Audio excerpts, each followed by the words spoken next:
జనాభాలో అగ్రభాగమైన యువతకు దిశానిర్దేశం చేసేందుకై, యువత సమస్యలను చర్చించి పరిష్కారం అన్వేషించేందుకై, యువత అవకాశాలు ఆకాంక్షలను సాధించేందుకై, యువతను సన్మార్గంలో సామూహిక శక్తిగా మార్చేందుకై, సురాజ్య సాధన దిశగా యువతను జాగృతం చేసేందుకై యువపథం యువపథం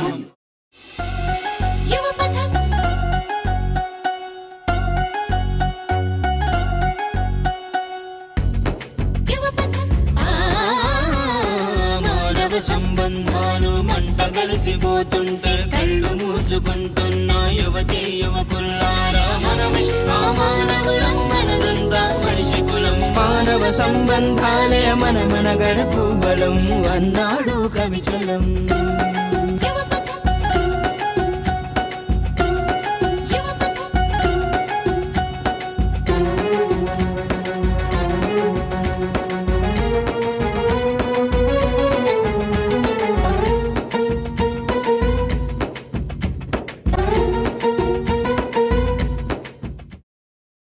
భారతదేశంలో యువత ఒక సంపద, అదొక మానవ వనరులు. మీరు ఈ దేశానికి భవిష్యత్తు. మీరు భవిష్యత్తులో వెళ్ళి మంచి ఉద్యోగాలు సంపాదించాలి, వృత్తుల్లో ఉండాలి, వ్యాపారాలు చేయాలి, ఇంకా రకరకాల ప్రొఫెషన్స్ టేకప్ చేయాలి. అవి చేసినప్పుడే మీరు రాష్ట్రాన్ని, దేశాన్ని ఒక మంచి దిశానిర్దేశం ఇచ్చి తీర్చిదిద్ది దేశానికి అభివృద్ధి చేస్తారు. మీ ఓన్ కెరియర్స్ కూడా అభివృద్ధి చేసుకోగలరు. అయితే ఒక్కసారి మీరు ఇంకో రకంగా కూడా ఆలోచించండి. ఈజిప్ట్ లో చూడండి ఏం జరిగిందో.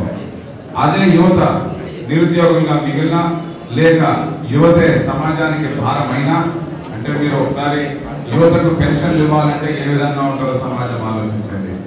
అలాంటి జరగకుండా ఉండాలి. ఎందుకంటే మన రాష్ట్ర జనాభా 8 కోట్లు అయితే యువత 25%, 2 కోట్లు అయితే ప్రతి సంవత్సరం ఉద్యోగ అవకాశాల అన్వేషణలోకి వచ్చేది 15 లక్షల మంది. ఆ 15 లక్షల్లో 6 లక్షల మందికి ఉద్యోగాలు దొరుకుతున్నాయి. మిగిలిన 9 లక్షల మందిలో సగం మంది, 4-5 లక్షల మంది డిగ్రీ డిప్లొమాలుండి నిరుద్యోగులుగా ఉంటున్న వాళ్ళు. అటువంటి పరిస్థితుల్లో ఇటువంటి ఎడ్యుకేటెడ్ ఆస్పిరేషన్స్ ఉన్న వాళ్ళు, వాళ్ళలో ఫ్రస్ట్రేషన్స్ పెరిగితే ఈజిప్ట్ తరహా విప్లవం కూడా రావచ్చు. కాబట్టి ఇటువంటి పరిస్థితుల్లో మన రాష్ట్రాన్ని, మన దేశాన్ని ఏ విధంగా మనం ప్రొటెక్ట్ చేసుకుంటూ భవిష్యత్తు డెవలప్ చేయాలంటే ఆ భవిష్యత్తు ఎవరిది? ఆ భవిష్యత్తు మీది. కాబట్టి ఆ భవిష్యత్తును మీరు ఏ విధంగా కంట్రోల్ చేయగలరు, ఏ విధంగా మీ చేతిలోకి తీసుకోగలరు, ఇట్లాంటి డిస్కషన్స్ అన్ని చేయడానికి మీ దగ్గరికి తీసుకొచ్చిన కార్యక్రమం పేరు యువపథం.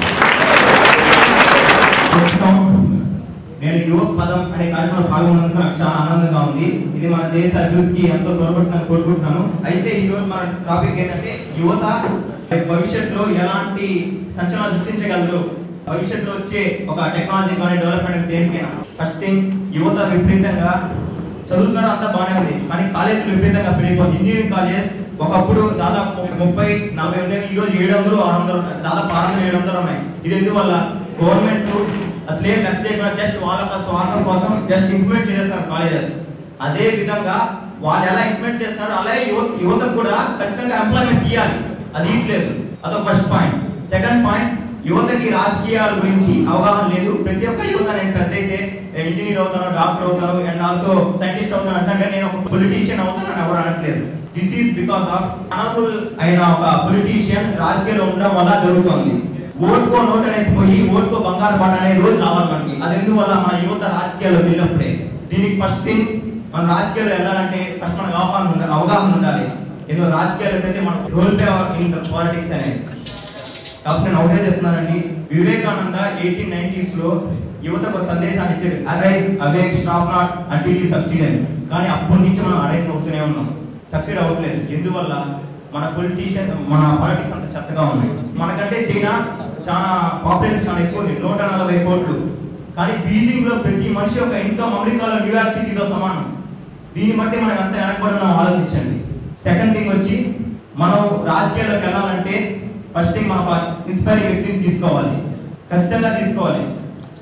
వివేకానంద స్పిరిచువల్ గా పోరాడితే ఈ రోజు మనం ఒక వ్యక్తిగతంగా మన దేశం బాగుండాలి అనే విధంగా పోరాడాలి. ప్రతి ఒక్కరు తన స్వార్థం చూసుకుంటున్నాడు కానీ బయట వాళ్ళకి ఆలోచించట్లేదు. ఒకరు బయట ఉద్యోగం తెచ్చుకున్న తర్వాత నేను 50,000 సంపాదించుకున్నాను, 60,000 సంపాదించుకున్నాను కానీ నేను నా దేశానికి ఏం చేసిన ఎవరు అనుకోవడం లేదు. పక్క దేశాల్లో పర్ ఇన్కమ్ 10 lakhs ఇస్తే వెళ్ళిపోతున్నారు. ఇది ఎందువల్ల? అతను తప్పులేదండి, అందులో అతను తప్పే లేదు. మన దేశం అలా ఉంది. దీన్ని మార్చాలంటే మనం ముందుకు రావాలి. డెఫినెట్ గా యువత రాజకీయాలకు వచ్చి మన దేశాన్ని మార్చగలదు. అప్పుడే మన దేశానికి నిజమైన స్వాతంత్రం వచ్చినట్టు. కార్తీక్ ఏమంటారంటే ఈ రోజుల్లో యువత స్వార్థపరులు. వాళ్ళ ఫ్యూచర్ ఎట్లా సేఫ్ గార్డ్ చేసుకొని ముందుకెళ్లాలని ఆలోచిస్తున్నారు. రాష్ట్రం కానీ దేశం గురించి పట్టించుకోవడం లేదు. రెండోది, ఈ ఫ్యూచర్ గురించి మనకు అంతగా కంట్రోల్ లేదు, లేదా అంతగా అవగాహన లేదు. మూడవది, యూత్ పాలిటిక్స్ లోకి రావాలి, కానీ దానికి అవకాశాలు లేవు. ఎందుకంటే ఇప్పుడుండే రాజకీయ నాయకులు అవినీతి పరులు, అసమర్థులు, వాళ్ళు మనలాంటి వాళ్లకు రాణించే అవకాశాలు లేవు అని చెప్పాడు. ఈ 3 పాయింట్స్ క్లియర్ గా చెప్పాడు. ఇంజనీర్ అవుతున్నాను, డాక్టర్ అవుతున్నాను అంటే కానీ ఎవరు రాజకీయాలు అవ్వలేదు. ఒక వ్యక్తి ఒక ఇంజనీర్ అవడానికి, ఒక రాజకీయం అవడానికి ఎంత డిఫరెన్స్ ఉంటుంది, అభివృద్ధిలో ఎంత తేడా ఉంటుంది చెప్పగలరా? ఇంజనీరింగ్ మనం ఈజీగా అవ్వగలం, ఏది ఇంటర్ అవ్వగానే ఎంసెట్ రాదు. కానీ రాజకీయాలు ఎక్కడ అవ్వాలంటే ఎవరికి తెలియదు నేను ఎలా రాజకీయాలు. ఖచ్చితంగా రాజకీయాలు పాలిటిక్స్ గురించి కూడా ఖచ్చితంగా ప్రతి ఒక్కరు అవగాహన తేవాలి.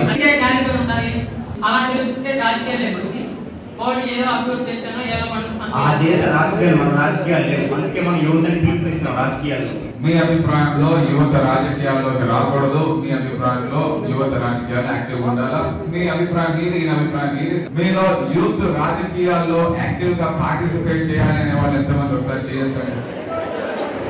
ఓకే, ఆయన ఒకటే మాట అంటున్నాడు, 2 లక్షల మందికి ఇంజనీరింగ్ డిగ్రీస్ వస్తున్నాయి సంవత్సరానికి.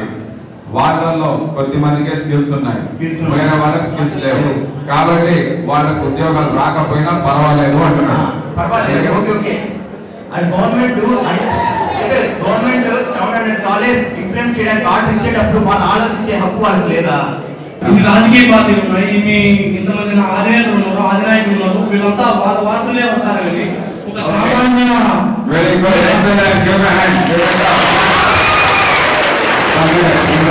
నా తండ్రి ముఖ్యమంత్రి కాబట్టి నేనే ముఖ్యమంత్రి కావాలా? మీకు ఎవరికి అవకాశాలు వద్దు. అదే రాష్ట్ర పరిస్థితి, దేశ పరిస్థితి. ఎట్లా వస్తావు నువ్వు అంటున్నాడు. అందుకే ప్రతి ఒక్క సలహా మనకి ఒక డైరెక్షన్ చూపిస్తున్నాడు, ఖచ్చితంగా మనం వెళ్ళాలి అని. కానీ అతను ఏమంటారంటే వాళ్ళ వారసత్వం వల్ల మనకి అవకాశం రావట్లేదు అని. ఆ అవకాశాన్ని పోగొట్టడం అంటే ప్రతి ఒక్కరి మనసులో ఏముండాలి? ఫస్ట్ స్వార్థం అనేది వదిలేసి ఖచ్చితంగా మనం ఇటువైపు వెళ్ళాలి. ఇప్పుడు ఎంతమంది స్వార్థం లేకుండా ఉన్నారు ఇక్కడ చెప్పాలండి. మనస్ఫూర్తిగా స్వార్థం లేకుండా నేను నా ప్రజలకి చేద్దామని ఉన్నారు. యూత్ అంతా రాజకీయాల్లోకి రావాలంటున్నారు కదా, ఒకవేళ వాళ్ళు వచ్చిన తర్వాత వాళ్ళు కూడా స్వార్థంగా ఆలోచిస్తే ఇంకా యూత్ వచ్చినప్పుడు వేస్ట్ కదా. ఆ టెంపుల్ వచ్చినప్పుడు అక్కడికి స్వార్థపరుడు అవుతాడు అనే కూడా రాజకీయాలకే రాకూడదు, వాడు స్వార్థం ఉండిపోవాలి అంతే. అది కార్తీక్ ఏమంటున్నాడంటే అతను నైతిక విలువల మీద నిలబడతాడు, అతను అవినీతి పరుడు కాదు, కాబట్టి మీ భవిష్యత్తు కాపాడుతాడు అంటున్నాడు. మీరు ఇందాక చెప్పారు కదా, యువత ఏ ఒక్కరు పాలిటిక్స్ లో రావాలని అనుకోవట్లేదని. మీరు ఎవరు చెప్పారు యువత పాలిటిక్స్ లో రాకూడదనుకుంటారని? ఈ దేశంలో 25% యూత్ ఉన్నారు, అట్లీస్ట్ 2% అయినా పాలిటిక్స్ లో రావాలనుకుంటారు కదా. వాళ్ళు పాలిటిక్స్ లో వస్తే ప్రస్తుతం ఉన్న పార్టీస్ లో జాయిన్ అవ్వడం మంచిదా, లేకపోతే వాళ్ళు వేరేగా పార్టీస్ పెట్టుకోవడం మంచిదా? వాళ్ళు ఒకవేళ వేరేగా పార్టీస్ పెట్టుకున్నా ప్రస్తుతం ఉన్న పార్టీస్ వాళ్ళ పార్టీ ఏంటంటే తను 20%లో కనీసం 2% అయినా రాజకీయాలు రావాలని కోరుకుంటా అని అడుగుతున్నాడు కదా. నేను కూడా అదే చెప్తున్నాను. రాజకీయాల్లో వేరే ఒక అనర్హులు రాజకీయ నాయకులు ఉండడం వల్ల మనకు అవకాశం రావట్లేదు. అవకాశం రాకపోవడంతో ప్రతి ఒక్కరి వాళ్ళకి ఇంట్రెస్ట్ ఉన్నా కానీ నేను పొలిటీషియన్ అవ్వాలనుకోవడం లేదు, ఎందుకంటే రాజకీయాలు చెత్తగా ఉన్నాయని అంటున్నాడు. ఫస్ట్ అది మీరు ఆలోచించాలి. ఇప్పుడు నేను రాజకీయాలు రావాలనుకుంటున్నాను, కానీ నేను అవ్వాలనుకునేది ఒక ఆటోమొబైల్ ఇంజనీర్ అవ్వాలనుకుంటున్నాను. ఎందుకది?